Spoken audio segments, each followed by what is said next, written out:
ప్రపంచవ్యాప్తముగా ప్రతి ఒక్కరూ ఎదుర్కొన్నటువంటి సమస్య ఏంటండి? లోన్లీనెస్ అంటే ఏంటంటే ఒంటరితనం. కౌన్సిలింగ్కి చాలామంది వస్తూ ఉంటారు, స్పెషల్గా దేవుని సేవకుల యొద్దకు. కౌన్సిలింగ్లో వచ్చేటువంటి చాలామంది కూడా ఫీల్ అయ్యేటువంటి ప్రాబ్లం ఏంటంటే ఒంటరితనం. ప్రజలందరూ ఆ విధముగా బాధపడుతూ ఉంటే ఒంటరితనంతో మన పరిస్థితి ఏంటి?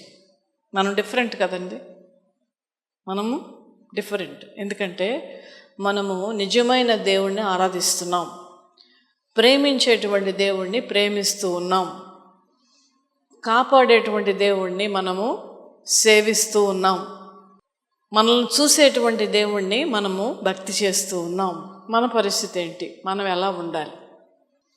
అసలు మనం ఈ యొక్క సమస్యలలో ఎదుర్కొంటూ ఉంటున్నప్పుడు మనం ఎలా రియాక్ట్ అవ్వాలి, ఎలా మన మాటలు ఉండాలి, మన యొక్క పరిస్థితులు ఉండాలి? ఈ విధమైనటువంటి ఒక మార్పు రావాలని మనలో గనక ఆలోచన లేకపోతే చాలా కష్టం అండి. మన లైఫ్ని మనమే మౌల్డ్ చేసుకోవాలండి. నీ జీవిత ప్రయాణములో అంటే నువ్వు ఒక వెహికల్లో కూర్చొని నువ్వు ప్రయాణం చేస్తున్నావని నీ జీవితం గురించి కంపేర్ చేస్తే దానిలో డ్రైవింగ్ సీట్లో నువ్వే ఉండాలి. ఆ స్థానము గనక ఎవరికైనా మీరు ఇస్తే వాళ్ళు తీసుకుని వెళ్ళవలసినటువంటి మార్గములోనే ఎవరైనా వెళ్ళవలసి వస్తుంది. అంటే మీ ఇష్టము లేనటువంటి చోటకి మీరు ప్రయాణం చేయవలసిన పరిస్థితులు వస్తాయి. కనుక మీ జీవితానికి మీరే సూత్రధారి, మీ జీవితానికి నడిపించేవాళ్ళు కూడా మీరే. అది మీరు ఎలా నడిపించుకుంటారు అనేటువంటిది క్వశ్చన్. చాలామంది ఆవేశంగాను లేదంటే చాలామంది ఎమోషనల్గాను డిసిషన్ తీసుకుంటూ ఉంటారు. ఎమోషనల్గా ఎప్పుడు కూడా డిసిషన్ తీసుకోకండి, కోపంలో అంతకంటే తీసుకోవద్దు. దేవుని చిత్తము లేకుండా మనం ఏదన్నా మన జీవితంలో మన ఇష్ట ప్రకారం చేసే దానిలో అట్టర్ ఫ్లాప్ అవుతాం. అయితే చూడండి దేవుని బిడ్డలారా, ఈ లోన్లీనెస్ అనేటువంటిది ప్రతి ఒక్కరిని కూడా బాధ పెడుతున్నటువంటి విషయం. అయితే ఆ లోన్లీనెస్ అంటే ఒంటరితనము బాధపడుతున్నటువంటి వారికి ఎవరు లేరా? ఒక్కలే ఉన్నటువంటి వాళ్ళు ఎక్కువ ఉందన్నారా? ఎక్కువ మంది ఉన్నవారు ఎక్కువ మంది ఉన్నారా? అయితే చాలామంది కంపారిజన్ చేస్తే అందరూ ఉన్నారు. తల్లి ఉన్నారు, తండ్రి ఉన్నారు, తోబుట్టువులు ఉన్నారు, మంచి స్నేహితులు ఉన్నారు. అయినప్పటికీ ఎందుకు ఈ లోన్లీనెస్, ఎందుకు ఈ ఒంటరితనం మనల్ని బాధ పెడుతుంది? ఎందుకు దాని విషయంలో మనం బాధపడుతుంది? ఆ బాధను అర్థం చేసుకునేవాళ్ళు అందరం అంటాం కదన్నమాట, నా బాధను అర్థం చేసుకునే వాళ్ళు ఎవరు కూడా లేరు. నన్ను గమనించి నా యొక్క పరిస్థితులను ఆలోచించేటువంటి వాళ్ళు లేరు. ఈ ప్రశ్నలు, ఈ యొక్క ఆలోచనలు మనకు ఎప్పుడు వస్తూనే ఉంటాయి. అంటే మనుషులు ఉన్నారు కానీ ఈ రోజుల్లో మనుషులందరికీ కూడా వాళ్ళు ఉన్నారు కానీ వాళ్లకు తగినట్లుగా ప్రవర్తించట్లేదు. అర్థమైందండి? వాళ్ళకు తగినట్లుగా ప్రవర్తించట్లేదు, వాళ్ళకి ఇష్టమైన రీతిలో ప్రవర్తించట్లేదు. అందుకనే ఆ యొక్క ఒంటరితనం ఫీల్ అవుతూ ఉన్న భర్త అవని, అది భార్య అవని, అది కొడుకు అవని, అది తల్లి అవని, లేదంటే తోబుట్టు అవనివ్వండి, సొంత బిడ్డలు అవని, స్నేహితులు అవని, సిబ్లింగ్స్ అవని, ఎవరైనా సరే వీటన్నిటికీ కారణం ఏంటి అని మనం ఆలోచిస్తే దేవుని మీద ఆధారపడేటటువంటి విధానములో లోపం ఉన్నది. దేవుని మీద ఆధారపడడం లోపమే ఉందండి. దాంట్లో ఏముంది? దేవుని మీద ఆధారపడమే కదా అని అనుకోవచ్చు. ఖచ్చితంగా నేను చెప్పేది బాగా అర్థం చేసుకోండి. లోపం ఉన్నది దేవుని మీద ఆధారపడటం. మన పితరులైనటువంటి వారందరికీ వాళ్ళు నీతిమంతులైనప్పటికీ కూడా, వాళ్ళు పరిశుద్ధులైనప్పటికీ కూడా దేవునిని ప్రతి క్షణము వారి జీవితం, వారి కుటుంబ విషయములలో కూడా దేవునిని ఆధారపడేటువంటి పరిస్థితులలో కూడా వాళ్ళు ఏ విధముగా దేవునిని ఆధారపడ్డారు అనేటువంటిది మనం ఎప్పుడు కూడా తీసుకోవాలి. ప్రపంచంలో ఉన్నటువంటి ప్రతి గడ్డు సమస్యకు సమాధానము పరిశుద్ధ గ్రంథములో దొరుకుతుంది. ప్రతి ఇబ్బందికి సమాధానము పరిశుద్ధ గ్రంథములో దొరుకుతుంది. ప్రతి కష్టమునకు సమాధానము పరిశుద్ధ గ్రంథములో దొరుకుతుంది. ముందున్న రానున్న రోజుల్లో ఇంకా గడ్డు పరిస్థితులు రాబోతున్నాయి. అది అసలైనటువంటి ఛాలెంజ్ క్రైస్తవులకి. మరి ఇటువంటి పరిస్థితులలో మనం ఏ విధముగా మన జీవితాన్ని మలుచుకోవాలి, ఏ విధముగా దేవుని యొక్క తోడుతో మనం బ్రతకాలి అనేటువంటిది ఈ రోజున మనం నేర్చుకుందాం. దావీదు భక్తుడికి చాలా కష్టాలు వచ్చినాయండి. దావీదు భక్తుడికి చాలా కష్టాలు వచ్చినాయి. అందుకనే అతడు చాలా రాసినటువంటి మాటలు హృదయాన్ని తాకుతూ ఉంటాయి, హృదయముతో మాట్లాడుతూ ఉంటాయి, హృదయాన్ని బలపరుస్తూ ఉంటాయి. ఎందుకంటే దావీదు హృదయములో నుంచి వచ్చినటువంటి మాటలై. దావీదు పడిన కష్టాలంతా ఎంత కాదండి, నీతిమంతులైనప్పటికీ కూడా. అందుకనే అద్భుతముగా రాస్తాడు. ఒక్కసారి కీర్తన గ్రంథం 25వ అధ్యాయము 16వ వచనము నుంచి చదువుకుందాం. నేను ఏకాకిని బాధపడువాడను, నా వైపు తిరిగి నన్ను కరుణింపుము. చూసారండి, ఇప్పుడు మనం లోన్లీనెస్ అని అన్నాను కదా, లోన్లీనెస్ అన్నటువంటి మాటను ఇక్కడ దావీదు పలుకుతూ ఉన్నాడు. నేను ఏకాకిని. ఏకాకేనండి. నేను ఇందాక చెప్పాను మీకు, అందరూ ఉన్నా ఎవరు లేనట్టే మనం ఉంటున్నాం. దావీదుకు కూడా రాజు, దావీదుకు భార్యలు ఉన్నారు, దావీదుకు తోబుట్టువులు ఉన్నారు, తన సొంత బిడ్డలు ఉన్నారు. రాజ్యాన్ని ఏలేటువంటి పరిస్థితులలో దావీదు ఉన్నాడు. కానీ ఏమంటున్నాడండి, నేను ఏకాకిని. అంటే ఇక్కడ దావీదు యొక్క ఉద్దేశం ఏంటంటే, నేను ఏకాకిని అంటే నేను ఎవ్వరు కూడా నా చుట్టూ ఉన్నటువంటి వారు నాకు సహాయకులుగా లేరు, ఎవ్వరు కూడా నేను పడుచున్నటువంటి వేదనను అర్థం చేసుకోలేరు, ఎవరు కూడా ఈ రోజున నేను ఎదుర్కొంటున్నటువంటి సమస్యలను తీర్చలేరు అనేటువంటి ఒక ఆలోచన వచ్చి దేవుడితో దావీదు మాట్లాడుతూ, నేను ఏకాకిని. సింహాసనం మీద కూర్చుండి రాజ్యం ఏలేటువంటి ఆ దావీదు రాజు సౌలు దావీదు ఎడల ప్రవర్తించినటువంటి ప్రవర్తన అవనివ్వండి, మరి ఆయన ప్రాణ భయముతో అదుల్లా గుహల్లోకి వెళ్ళిపోయి ప్రార్థించి బోళ్ళన్ని కీర్తనలు రాశాడు. సింహాసనం మీద ఉండి రాజ్యాన్ని నడిపించగలిగేటువంటి దావీదు గుహల్లోకి పారిపోయాడు. గుహల్లోకి పారిపోయి గుహలో దాక్కున్నాడు తన ప్రాణమును కాపాడుకోవడానికి. ఎందుకంటే ప్రాణము తీసేటువంటి స్థితిలో సౌలు అనేక మార్లు దావీదును వెంబడిస్తూనే ఉన్నాడు. ఎక్కడికి వెళ్ళినా, నేను దేవుని చిత్తమైతే మరొకసారి దీని గురించి నేను చెప్తాను. గుహలో ఉంటున్నాడు అని అంటే అక్కడ ఏముంటాయండి? గుహలో, గుహ ఎక్కడుంటుంది? కొండ ప్రాంతములలో గృహలు ఉంటాయి కదా. అసలు కొండల దగ్గర ఎవరైనా నివసిస్తారా అంటే చూడండి, గుహ నేను ఎందుకు మీకు ఆ యొక్క వివరణను ఇస్తూ ఉన్నానంటే, గుహ అనేటువంటిది ఏ సదుపాయాలు లేనటువంటి ఒక మురికి స్థలం. అక్కడ ఏమి ఉండవు గుహలో, నాట్ ఈవెన్ వాటర్, గాలి ఉండదు, చెడ్డ వాసన వస్తూ ఉంటుంది. అరకు వ్యాలీ వెళ్ళినప్పుడు మేము బొర్రా కేవ్స్ కని వెళ్ళాం. బుర్రా కేవ్స్ అంటే బుర్రా గుహలు. అసలు నేను లోపలికి వెళ్ళి వెంటనే బయటకు వచ్చేసాను. ఎందుకంటే పిచ్చి కంపు, భయంకరమైన గబ్బిళాల వాసన వస్తుంది. అది నేను అన్నా, ఏంది నేనేం చూడను, నాకు అసలు అవసరం లేదు, ఆ పిచ్చి వాసన నా వల్ల కాదని నేను బయటకు వచ్చేసి. అంటే దావీదు దాక్కున్నటువంటి గుహలు అరకు వ్యాలీ దగ్గర ఉన్నటువంటి బొర్రా కేవ్స్ లాగా కాదు, ఇంకా చిన్న గుహలు. దానిలో పాములు ఉంటాయి, దానిలో తేళ్ళు ఉంటాయి, భయంకరమైనటువంటి అట్మాస్ఫియర్, వాసన కొట్టు, సూర్యరశ్మి దానిలో పడకుండా వాసన కొట్టేటువంటి పరిస్థితులు, నీళ్లు కూడా లేనటువంటి పరిస్థితి. అలాంటి చోట్ల కూడా చాలా చోట్ల తన ప్రాణమును రక్షించుకోవడానికి దావీదు పరుగులెట్టుకెళ్ళి అక్కడ దాక్కున్నాడు.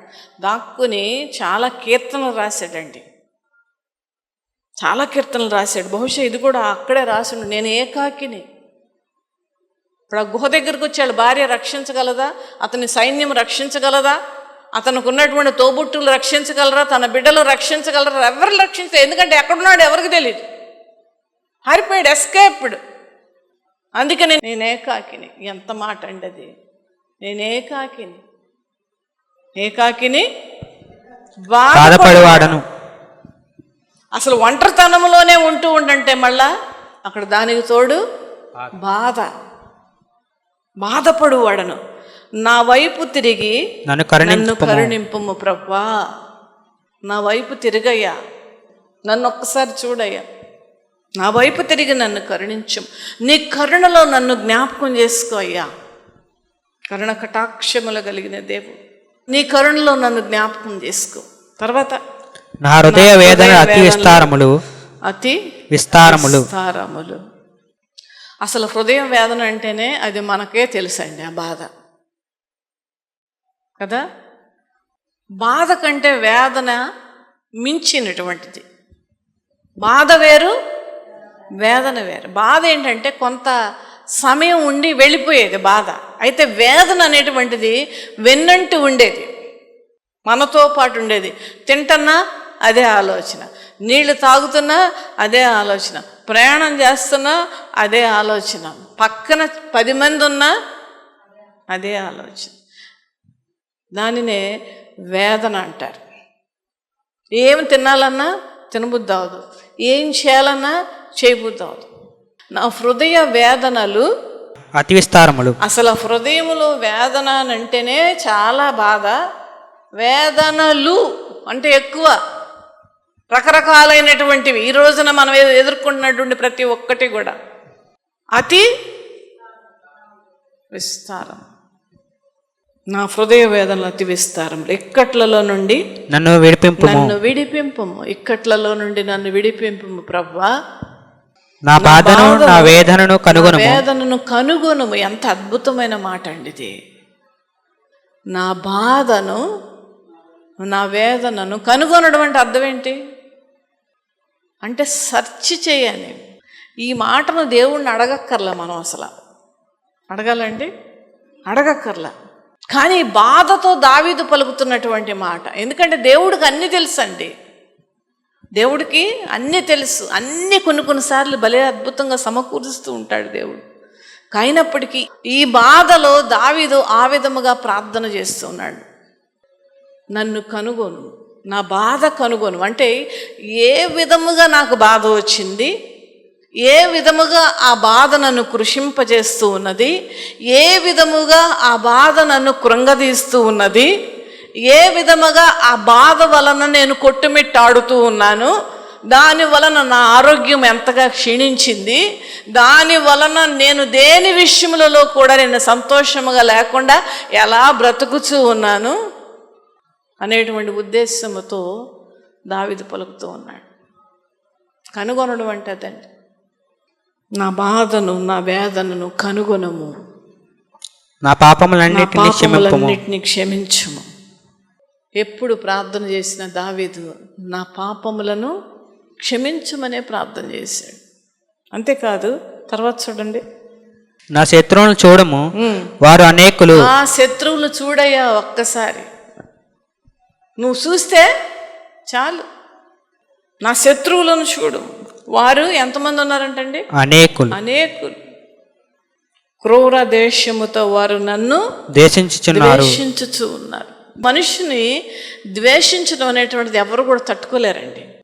కానీ అన్ఫార్చునేట్గా సొంత వాళ్ళే ఈ రోజుల్లో ద్వేషిస్తున్నారు.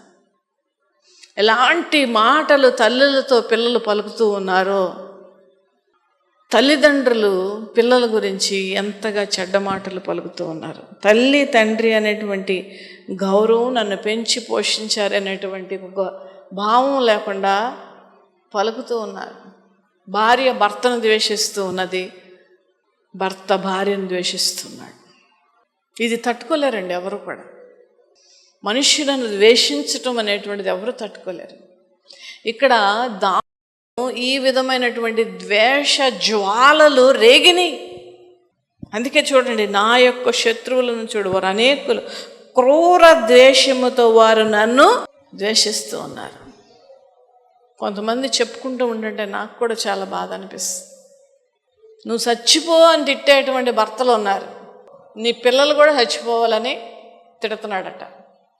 వాళ్ళ పిల్లలు ఎవరో పిల్లలు కదా, ఆయన పిల్లలే. ఇది ఈ విధమైనటువంటి జీవితాలు చాలా ఉన్నాయి దేవుని బిడ్డలారా.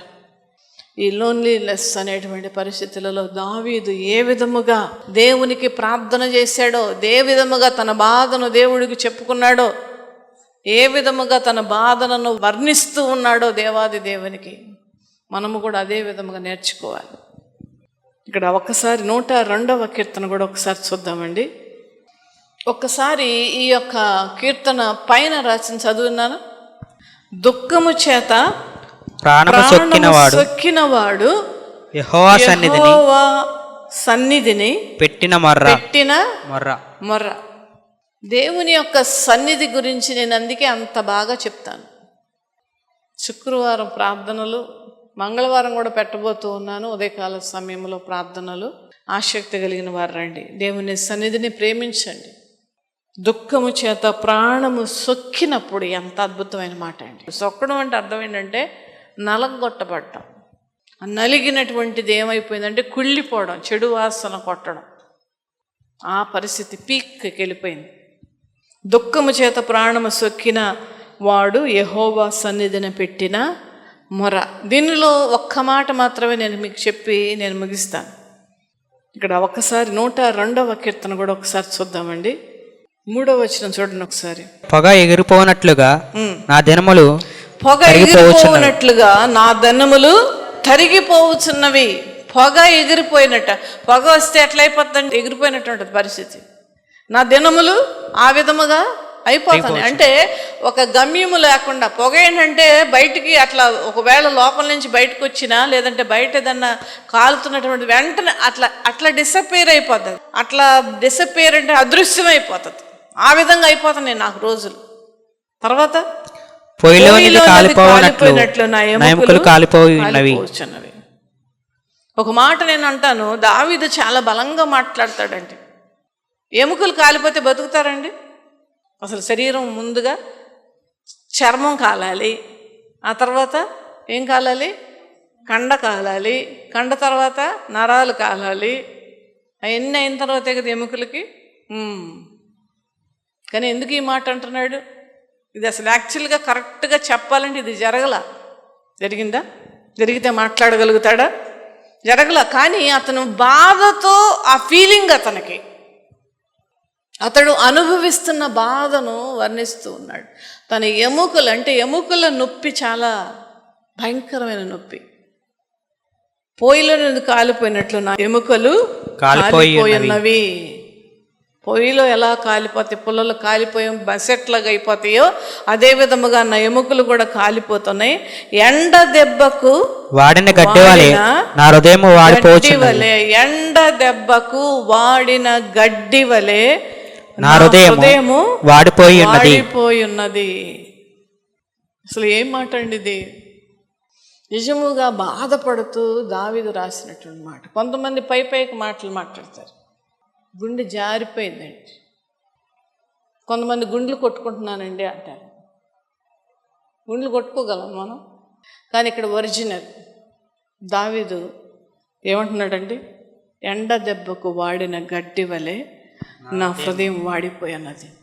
ప్రతి ఒక్కళ్ళకి చెప్పలా దావీదు, కనపడిన వాళ్ళందరికీ చెప్పలా. ఐఎమ్ ఇన్ సాడ్ పొజిషన్ అని వాట్సాప్ పెట్టలా, లేకపోతే స్టేటస్లో పెట్టలా. దేవుడికే చెప్పుకుంటున్నాడు.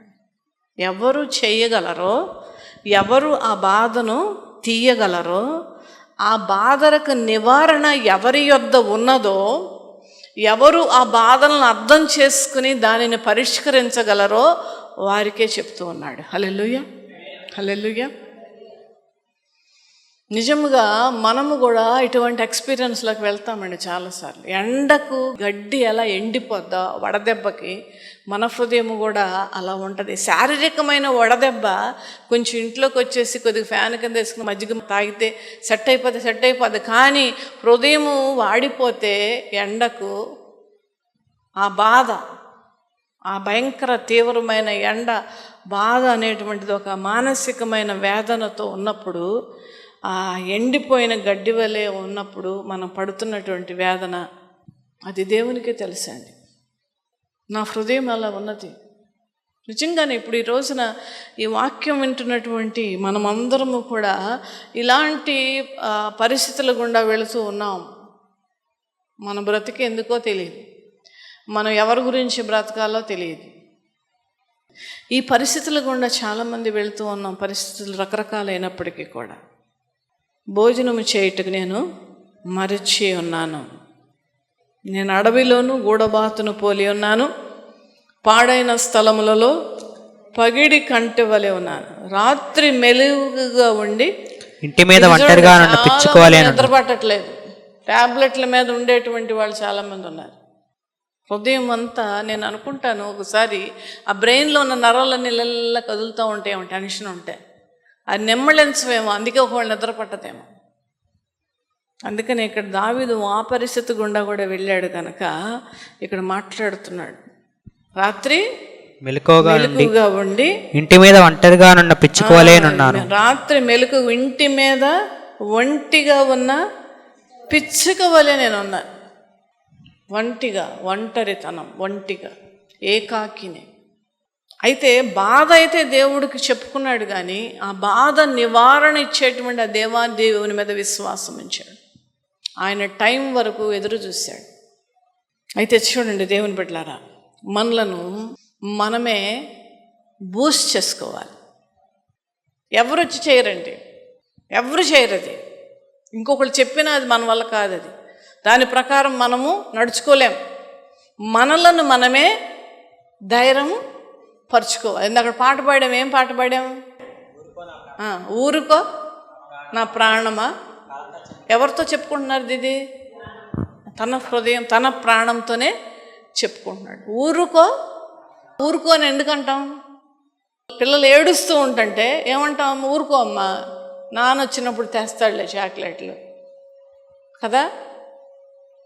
ఊరుకో అమ్మా, పోన్లే మార్కులు తక్కువ వచ్చినాయా, ఊరుకోలే పర్వాలేదు, నెక్స్ట్ దాంట్లో బాగా తెచ్చుకో. ఒక ఉద్యోగ విషయంలో కానీ చదువుల విషయంలో కానీ మనం కృంగిపోతూ ఉన్నప్పుడు సరి చేసుకోవాల్సింది మనమే. సేవకులకు చెప్తారు, సేవకులు ప్రార్థన చేస్తారు, కానీ మనలను మనమే ఎప్పుడూ కూడా ధైర్యపరచుకోవాలి. ఊరుకో నా ప్రాణమా అంటే తన ప్రాణముతో మాట్లాడుతున్నాడు. ఈ మాట వాక్యములో ఉన్నదండి. కలత చెందకు, ఆనుకో ప్రభు రొమ్మున నిశ్చంతగా. అది ఎంత బలమైన సమస్య అవని, ఎంత కృంగుబాటు అవని, ఎంతగా నువ్వు ఎముకలు కాలిపోయినటువంటి పరిస్థితిలో గుండా నువ్వు వెళ్ళినప్పటికీ కూడా, ఎండ దెబ్బకు వాడినటువంటి గడ్డి వలె ఉన్నటువంటి పరిస్థితులు నీ జీవితంలో వచ్చినప్పటికీ కూడా, క్రూర ద్వేషముతో నీ గురించి మాట్లాడి వాళ్ళు చేస్తున్నటువంటి యాక్ట్స్ అంటే అర్థం ఏంటి? యాక్ట్స్ అంటే వాళ్ళ యొక్క ప్రవర్తన, మాటలు నిన్ను కృంగదీసినప్పటికీ కూడా నువ్వు వాటి వైపు చూడక ప్రభు వైపు చూడాలి. ఆనుకో ప్రభు రొమ్మన నిశ్చంతగా. ఒకవేళ ఎడారి దారిలో నువ్వు ప్రయాణం చేయవలసి రావచ్చు, కన్నీటి లోయలలో కూడా, అంటే ఆ ప్రయాణంలో ఏడుస్తూ కూడా నువ్వు వెళుతూ ఉండొచ్చు. నీ పక్కనే దేవుడు ఉంటాడు. హల్లెలూయా. నీ పక్కనే దేవుడు ఉంటాడు. నిన్ను విడువడు, నిన్ను ఎడబాయడు. హల్లెలూయా. ఈ మాట చెప్పేసేసిన తర్వాత ముగిస్తాను. నిన్ను విడువడు, ఎడబాయనంటే అర్థం ఏంటండి? ఈ మాటను చాలా రాసుకున్నాం, చాలా అంటాం, చాలామంది కంటతా గోడల్లో కూడా మాట్లాడు. నిన్ను విడువను, ఎడబాయని అర్థం ఏంటి? నిన్ను విడువును అర్థమైపోయింది, అందరికి పెద్ద చెప్పాల్సిన పని. ఎడబాయనంటే అర్థం ఏంటి? నాకు అర్థం అవ్వాలి, ప్రభువుని అడిగాను, తెలుసుకున్నాను. దయచేసి వాక్యాలను ధ్యానంతో చదవండి. ఎడబాయనంటే అర్థం ఏంటి? ఎందుకన్నాడు ఆ మాట? చాలా సార్లు ఉంది. ద్వితీయోపదేశకాండం నుంచి మొదలేసి కొన్ని చోట్ల ఇండైరెక్ట్గా ఆదికాండం నుంచి కూడా ఉన్నది ఆ మాట. ఎందుకు ఎడబాయని అన్నాడు దేవుడు? మనమే ఒక్కొక్కసారి ఏం చేస్తామంటే ఆయనకు దూరంగా వెళ్తాం. ఏంటోనండి, అసలు ప్రార్థన చేయబుద్ది అవట్లా, వాక్యం అంతకంటే చదవబుద్ది అవట్లా, మందిరానికి వస్తానంటే ఇంకోటి ఏదో కారణం. ఈ విధమైనటువంటి పరిస్థితులు చాలాసార్లు మనం ఆత్మీయంగా దేవునికి దూరంగా ఉంటాం. అప్పుడు మళ్ళా బుద్ధి తెచ్చుకొని, తప్పిపోయిన కుమారుడులాగా బుద్ధి తెచ్చుకుని మళ్ళా వస్తే దేవుడు ఎడబాయకుండా అక్కడ ఉంటాడు. హల్లెలూయా, హల్లెలూయా. అదండి అర్థం. నిన్ను విడువను, నిన్ను ఎడబాయనంటే అర్థం అదే. దేవుడు అయితే మనల్ని విడిచిపెట్టాడు. ఒకవేళ మనం ఎప్పుడన్నా పచ్చపచ్చగా దేవుణ్ణి విడిచిపెడితే మళ్ళా బుద్ధి వచ్చినప్పుడు తిరిగి వస్తే ఆయన అక్కడే ఉంటాడు, మళ్ళీ ఆయన చేయి పట్టుకుంటాడు. హల్లెలూయా. హల్లెలూయా. చూడండి, మన ప్రతి సమస్యకు బైబిల్ గ్రంథమే మరి సమాధానం అని నేను చెప్తూ ఉన్నాను. దావీదుకు ఏకాకి పరిస్థితులు వచ్చినాయి, దేవుని వైపు ఆధారపడ్డాడు. యోబుకు ఏకాకి అయినటువంటి పరిస్థితులు వచ్చినాయి, దేవుని మీద ఆధారపడ్డాడు. యోనా సముద్రపు అడుగు భాగములో ఉన్నటువంటి చేప కడుపులో ఉండి మాట్లాడాడండి దేవుడితో. హల్లెలూయా. ఏకాకి కదా, అంతకంటే ఏకాకి అసలు ప్రపంచంలో ఒక కన్ను కడుపులో ఉన్నటువంటి యోనాను చూడగలదా? కానీ చూసే దేవుడు ఉన్నాడు అని యోబుకి ఒక విశ్వాసము, నమ్మకం. అదే విధముగా దేవుడు ఆ చేప కడుపు నుండి బయటకు తీసుకుని వచ్చి ఆయన చెప్పిన పనిని చేయడానికి తోడ్పాటు చేశాడు. సొంత కడుపును పుట్టిన సహోదరులు యోసేపును కొట్టి ఆ యొక్క గుంటలో పడేసినప్పుడు ఒక్కడే ఉన్నాడు, నీతిమంతుడు, న్యాయవంతుడు, ఏ తప్పు చేయలేదండి. సొంత సహోదరులు జలసీతో కొట్టి పడేసినప్పుడు ఒంటరిగా ఉన్నాడు. దేవుడు హెచ్చించాడా లేదా? దానియేలు అన్యాయపు తీర్పుతో మరణశిక్ష, ఆ కాలంలో పులుల ముందు, సింహాల ముందు ఆ గుహలో పడేయడమే అప్పుడు పనిష్మెంట్. అన్ని సింహాలు ఆకలితో ఎదురు చూస్తుండంటే ఆ గుహలో పడేసారు, తీసుకుని వెళ్ళి చంపేసి తినేస్తాయి అని. ఎవరు ఉన్నారండి అప్పుడు? దానియేలుకి ఎవ్వరు లేరు. కానీ చేతులు వెనక కట్టుకొని, చాలామంది ఆ థియాలజికల్ ఎక్స్పర్ట్స్ చెప్తారు, చేతులు రెండు వెనక పట్టుకొని ఆ యొక్క యెరూషలేము వైపు తిరిగి ఆకాశం వైపు చూసి ప్రార్థన చేశాడు దానియేలు. ఏకాకి. మనము క్రైస్తవ బిడలముగా అదే నేర్చుకోవాలి దేవుని బిడ్డలారా, అదే నేర్చుకోవాలి. ఏకాకి కాదు, మనం ఏకాకులము కాదు. ఆ మాట ఒకవేళ మీ మనసులో ఉంటే దయతో తీసివేయమని మీకు మనవి చేస్తున్నాను ప్రభు పేరట. మీరు ఒంటరి వారు కాదు, మీరు ఏకాకి, అంతకంటే కాదు. నీ బాధను ఎవరు అర్థం చేసుకోలేనటువంటి ఒక ఫీలింగ్ మీలో ఉంటే కనుక అది తీసేసేయండి దయతో. ఈ రోజు నుంచి నిన్ను ప్రేమించే దేవుడు నిన్ను చూస్తున్నాడు, నిన్ను రక్షించే దేవుడు ఆయన హస్తం నీ వైపు చాపుతూ ఉన్నాడు. నిన్ను ఆదరించే దేవుడు ఆదరణకర్తగా నిలబడి ఉన్నాడు, అక్కన చేర్చుకుంటాడు నిన్ను. హల్లెలూయా.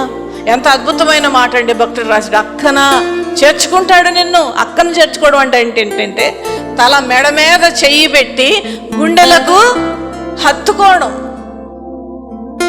యంగ్స్టర్స్కి ఈ మీనింగ్ తెలీదు, ఏదో కలల్లో బతికేస్తూ ఉంటారు. కానీ నిజమైనటువంటి ఆదరణ, నిజమైనటువంటి ప్రేమ మన ప్రభు యొద్ద నుండే వస్తుంది. అక్కన చేర్చుకుని గుండెలకు అద్దుకుంటాడు మనలను. కనుక ఒకవేళ నాకెవ్వరూ లేరు, నా బాధను అర్థం చేసుకునే వాళ్ళు ఎవరు లేరు, నాకు సహాయం చేసేవాళ్ళు ఎవరు లేరు అనేటువంటి ఫీలింగ్ ఉంటే దయతో ఈరోజు నుంచి డిలీట్ చేయండి. ఇది నా దేవుడు నాకున్నాడని బ్రతికేసేయండి అంతే. నా ప్రభు నాకున్నాడని మీరు రోజులు గడిపేసేయండి. మీ కష్టములలో, మీ బాధలలో, మీకు సమస్యలు ఎంత బలమైన ఉన్నప్పటికీ కూడా ఆ సమస్యలు తీర్చగలిగిన తండ్రి నాకున్నాడు, ఆయన జీవము కలిగిన దేవుడు, ఆయన నన్ను చూస్తున్నాడు, నన్ను సంరక్షిస్తాడు, నన్ను కాపాడుతాడు, నా జీవితం అంతా నడిపిస్తాడు అనేటువంటి ఒక విశ్వాసముతో బ్రతకండి. ఏకాకి అనేటువంటి మాటలు లోకస్తులు అనేటువంటి మాటలు. ఒకవేళ గబుక్కిన బాధలో ఆ మాట వచ్చినప్పటికీ కూడా వెంటనే ప్రభు యొద్దకు వెళ్ళండి. ఏ సమయంలో మీరు వెళ్ళినప్పటికీ కూడా నేనున్నాను బిడ్డ, నేను సమాధానం దేవుడు చెప్తాడు, ఆదరిస్తాడు. ఆదరించే దేవుడు జీవము కలిగిన దేవుడు, మనస్సున్న దేవుడు, అర్థము చేసుకునే దేవుడు, అక్కన చేర్చుకునే దేవుడు.